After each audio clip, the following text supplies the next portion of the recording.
Qul bifadlillahi wa birahmatihi fabidzalika falyafrahu. Ajarkan Muhammad atau katakan Muhammad pada umatmu, sebaiknya atau seharusnya mereka hanya gembira dengan melihat fadlnya Allah dan rahmatnya Allah. Ini harus kita pahami mulai dari konstruksi yang paling pokok, yaitu akidah. Dua, ahwal. Ahwal itu satu, perilaku sosial. Tiga, mutammimat, sesuatu yang tidak pokok tapi kita butuhkan dalam mengawal hidup ini. Saya beri contoh, orang itu sampai maksiat itu karena cari kesenangan. Misalnya baru penat itu, ingin seneng, ada orang yang macam-macam lah, ingin melihat maksiat, apa itu pornografi, apa nyabu, apa macam-macam. Itu sebetulnya agama punya konsep yang luar biasa, yaitu seharusnya seseorang itu gembira dengan ketaatan. Lalu pertanyaannya, caranya gembira gimana? Gembira itu mudah. Jadi misalnya kamu sujud sama Allah Subhanahu wa taala. Terus cara berpikir begini, ini sekaligus ijazah. Cara berpikir begini, ya Allah, ini kata Sayyidina Ali, kafani izzan an akuna laka abdan wa kafani fakhron an takuna li robban. Ya Allah, betapa sialnya saya andaikan saya jadi budak dari makhluk yang sama.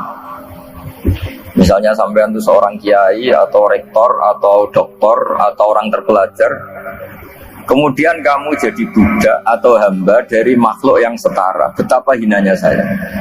Maka kata Sayyidina Ali, ya Allah, saya ini cukup bahagia, cukup bangga karena jadi budak, jadi hamba dari zat yang super atau yang maha super. Gini kok Allah Subhanahu wa ta'ala. Sehingga ada kebahagiaan yang luar biasa karena menjadi hambanya Allah Subhanahu wa ta'ala. Setelah bangga dengan jadi hambanya Allah, maka kita akan malu. Malu misalnya, kok saya bahagia itu nunggu melihat pornografi, melihat maksiat. Itu terus menjadi malu. Kenapa saya bisa didikte oleh hal-hal seremeh itu? Ya, kita malu karena didikte oleh hal-hal yang seremeh itu. Karena kita didikte oleh nafsu.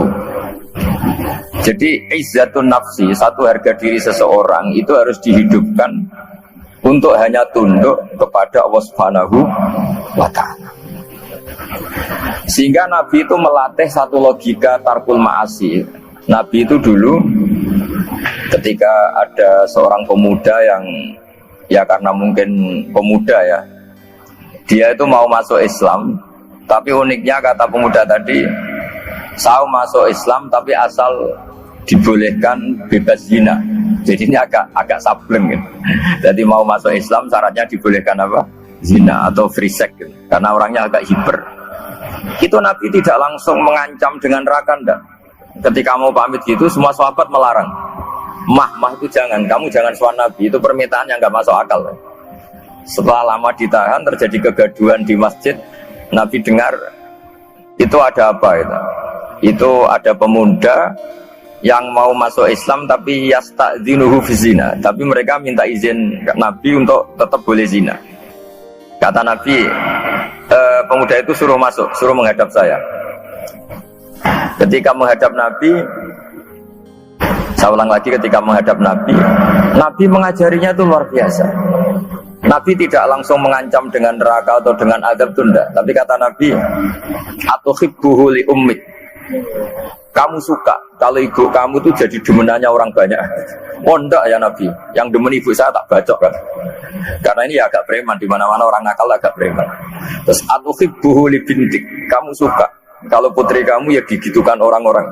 Oh ya enggak Nabi, yang gitukan putri saya tak bacok. Atuhibbuhu li kholatik, kamu suka kalau bule kamu digitukan? Atuhibbuhu li ammatik, kamu suka kalau saudara bapak kamu digitukan? Nabi itu mengeset ya. Cara sekarang itu cuci otak mungkin. Nabi itu meluruskan otaknya anak muda itu.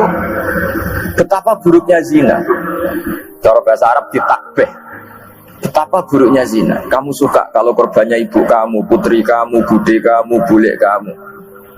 Sehingga orang itu matur ya hasbuka ya Rasulullah, ini sudah cukup.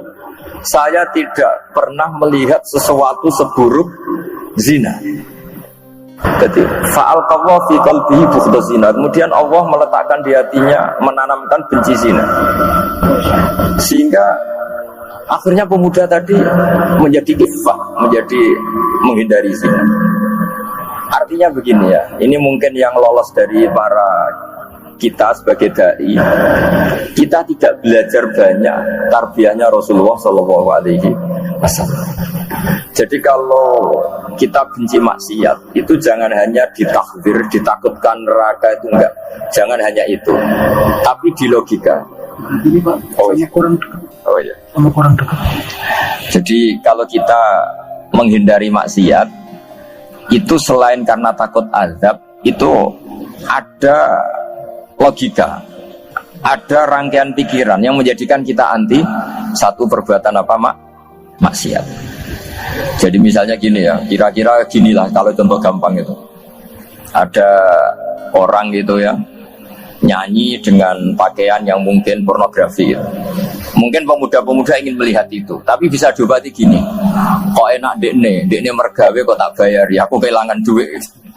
Meskipun dengan logika yang agak serampangan, yang penting menjadi kita ini punya harga diri untuk tidak tergantung hal-hal seperti itu.